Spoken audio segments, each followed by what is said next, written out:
Well, like I said, when I was 12, I told my mom, I'm going to do that. If I ever do that. I don't want to do news, but if I ever do.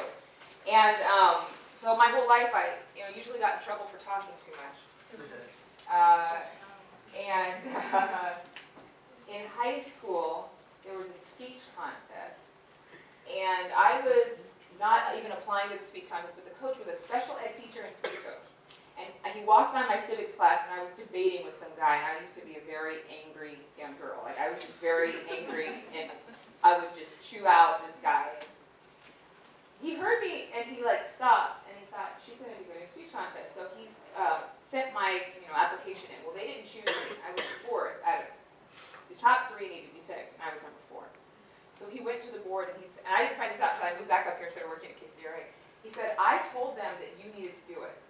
So I fought for you to replace number 4, with number 3.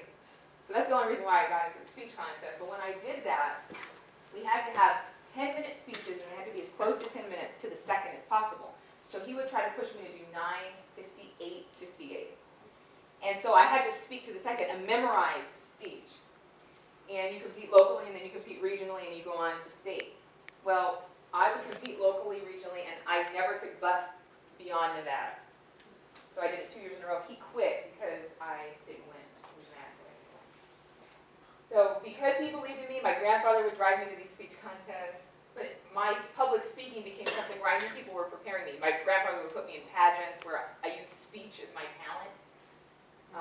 And then when I went to USC, when I transferred, I still didn't know what I wanted to do after 3 years at junior college.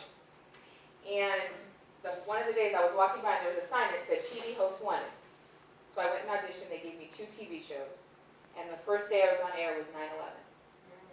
And so that was my first time broadcast. And I was broadcast all over Los Angeles on public access cable because that's the way the TV stations are set up down there. So it was a really good experience. Got to interview George Lucas. Just the connections. You pay in school for the connection. You can have different levels of